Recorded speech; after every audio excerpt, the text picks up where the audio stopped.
Hello guys, this is AP Chemistry, Chapter 3.4 to 3.7 of the Zumdahl 2nd edition chemistry book. Chapter 3 is all about stoichiometry. I'm Oscar Chan.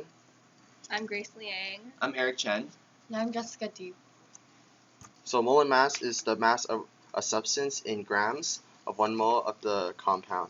To get the molar mass, it is obtained from the sum of the masses of the component atoms in a compound. So to calculate the molar mass, we first need to know the molecular formula. Then you need to know the molar mass of each atom in the molecule. And then you have to multiply the molar masses relevant to that of its atom or compound. And then after that, just add the molar masses. So to find the molar mass of ethane, you first need to find the mass of 2 moles of carbon. So to get that mass, you first need to know the molar mass of carbon, which is 12.01 grams per mole. Then you multiply by 2 moles, and then you get 24.02 grams of carbon. Then to find the molar mass of hydrogen, you first need to know the molar mass of hydrogen, which is 1.008 grams per mole. Then you multiply it by 6 moles, and you get 6.048 grams of hydrogen.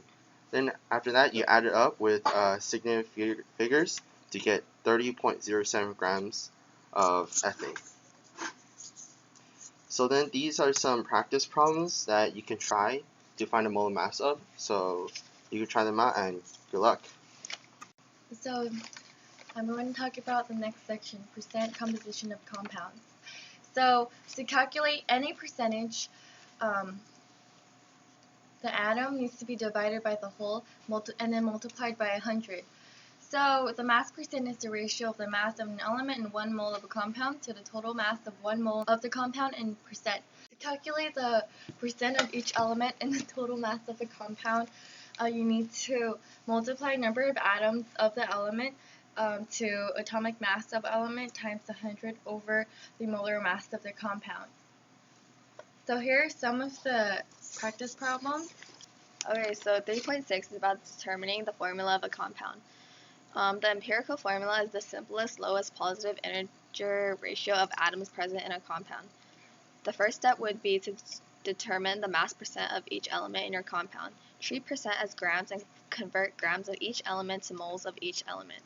Treat the overall compound as if it was 100 grams total.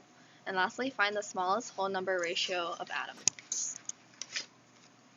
Okay, so if the ratio is not a whole number, multiply each by an integer so that all elements are in whole number ratio at the end.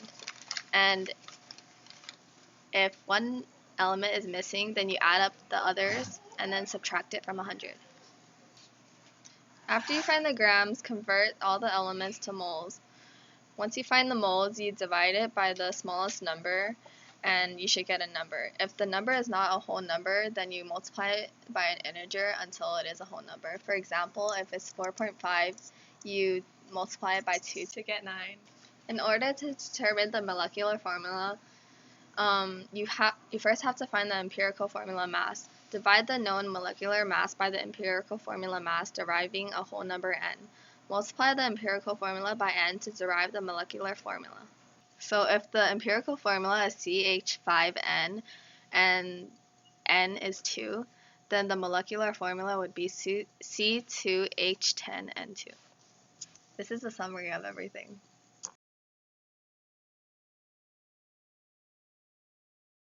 Here are some practice problems. So chemical reactions are represented by a chemical equation. A chemical change is the reorganization of atoms in one or more substances. They are usually written with reactants on the left and products on the right. An arrow separates the reactants and the products, and atoms are neither created nor destroyed. In the example, 2A plus 3B are part of the reactants and 4AB is the product. In order to write a balanced chemical equation, there must be the same number of atoms on both sides. This is called balancing a chemical equation. It is crucial to remember that in a balanced chemical reaction, atoms are neither created nor destroyed, but are restructured by the breaking and forming of chemical bonds. Therefore, all atoms present in the reactants must be accounted for among the products. So this is a table with information on the balancing of equations. So as you can see with the with this table, there are two equations with, there's one equation with reactants and products, but the reactants and products are both balanced because they have the same number of molecules, moles, and same number of grams. Now the purpose of chemical equations. Chemical equations give us two pieces of information. One, the nature of the reactants and products. This will tell us whether or not the reactant or product is either a solid, liquid, or gas. And two, the relative number of each substance. The coefficients will tell us whether the equation is balanced and if there's an equal amount of atoms on each side. This is a table signifying the physical states of molecules within a chemical equation. For example, solids are written with a lowercase s, liquids are written with a lowercase l, gases are written with a lowercase g, and aqueous solutions are written with the lowercase aq. Now we can move on to some practice problems. So just fill in the blanks of the missing atoms/compounds. To whoever uses this video, keep in mind there are answers ahead. You may now pause the video and work on the problems for a few minutes. When everyone is done, time is up, or you are like that one kid in the front who gives up, I see you there, then you can press play and reveal the answers. So here are the answers to the practice problems you saw in this lecture. So check if you got them correct and make sure you write down how you got them wrong, and then that way you'll know for any assessments you'll do in the future. Thank you for watching 3.4 to 3.7 lecture. Have a good day.